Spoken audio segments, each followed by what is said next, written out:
નમસ્કાર દર્શક મિત્રો, મિરર ઓફ ધી વર્લ્ડમાં આપ સૌનું હાર્દિક સ્વાગત છે। શહેરના માંજલપુરમાં આવેલા શ્રી કુબેરેશ્વર મહાદેવ મંદિરના સ્વપ્ન દ્રષ્ટા તથા શાંતિધામ સંકુલના સ્થાપક રાજેશ પટેલની પ્રતિમાનું ધારાસભ્ય યોગેશ પટેલના વરદ હસ્તે અનાવરણ કરાયું।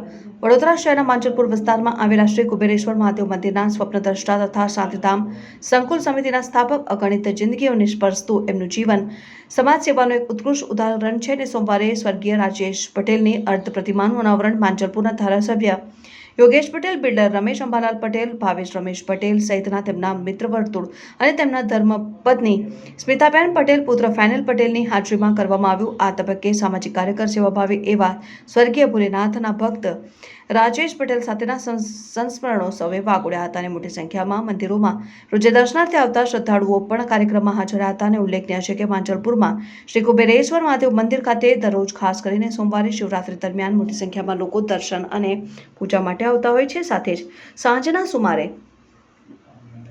વૃદ્ધ નાગરિકો જેમાં મહિલાઓ, પુરુષો અહીં આવીને દર્શન કરી બેસતા હોય છે। આ મંદિર જ્યારે રાજેશ પટેલે બનાવ્યું ત્યારે ઘણા લોકો દ્વારા બાહ્ય વિરોધ કરવામાં આવ્યો, પરંતુ મક્કમ મનોબળ અને ભગવાન ભોળેનાથમાં અતૂટ શ્રદ્ધા ધરાવતા રાજેશભાઈએ મંદિરની સ્થાપના કરી હતી અને તેઓના હૃદય પરિવર્તન પાછળ તેમના ધર્મપત્ની સ્મિતાબેનનું અમૂલ્ય યોગદાન રહ્યું છે। સોમવારે તેમની અર્ધ પ્રતિમાનું અનાવરણ કરવામાં આવ્યું, જેમાં પરિવારના સભ્યો અને માંજલપુર વિધાનસભાના ધારાસભ્ય યોગેશ પટેલ ખાસ ઉપસ્થિત રહ્યા।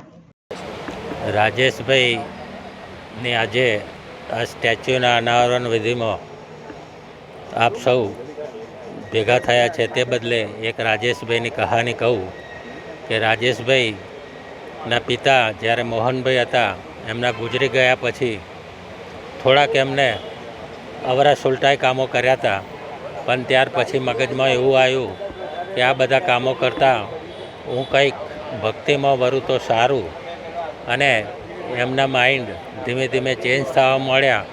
પણ મને પછી લાગ્યું કે રાજેશભાઈનું માઇન્ડ ચેન્જ કરવામાં એમના ધર્મપત્ની સ્મિતાબેનનો મોટો હાથ હતો, અને સ્મિતાબેનના પ્રયાસોથી જ રાજેશભાઈ ભક્તિમય બની ગયા।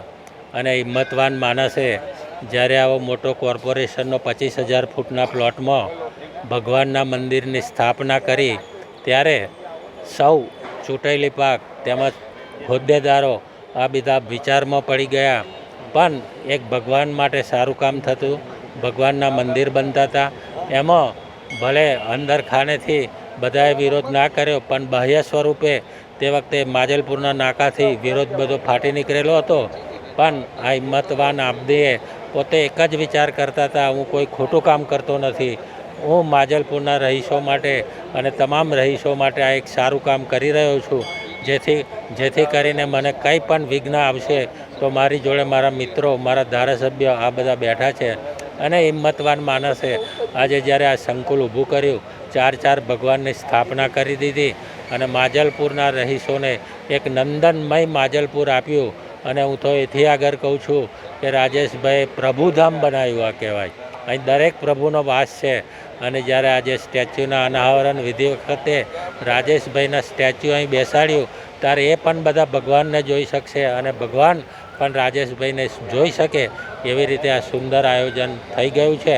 અને વર્ષો વર્ષ આ રાજેશભાઈ જેટલું અહીં બનશે એટલું એ કહી એમની વાઈફ સ્મિતાને કહીને જ ગયા છે, અને આ સુંદર કોમ્પ્લેક્સનું વર્ષો વર્ષ વહીવટ સારી રીતે થાય અને સુંદર રીતે થાય એવી અમે સૌ અહીંના રહીશો આશા રાખીએ છીએ। જય હિન્દ। માજલપુર શાંતિધામમાં જે કુબેરેશ્વર મહાદેવ જે માજલપુરનું એક નજરાનું બની ગયું છે, અહીં ભગવાન શિવજીની ભક્તિ કરવા હજારો નાગરિકો માજલપુર વિસ્તારના લોકો આવે છે, એ દર્શન કરે છે। અને ખાસ કરીને જે વયોવૃદ્ધ નાગરિકો છે એ સાંજના સમયે બહેનો હોય કે પુરુષો આ ધામમાં બેસીને ભગવાનની સામે ભગવાનને હંમેશા યાદ કરતા અહીં હું બેઠેલા જોઉં છું।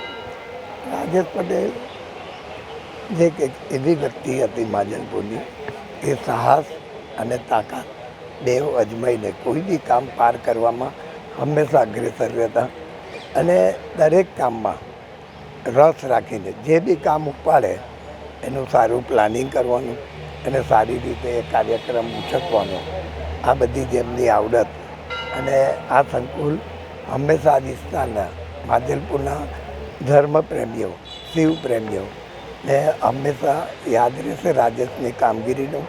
ને આ સંકુલ આવી જ જેવી રીતે સ્વચ્છ સુંદર જે વર્ષોથી રહે છે એવું જ વર્ષો લગીને રહે એવી ભગવાનને બી પ્રાર્થના કરું. ને એના નાગરિકો ખાસ કરીને જે આ મંદિરમાં આવતા હોય એ આ મંદિરને જે બી વર્ષો લગીને છેલ્લા રાજેશે જે રીતે સાચવ્યું છે એવી રીતે સાચવશે એવું કહીને વિરમું.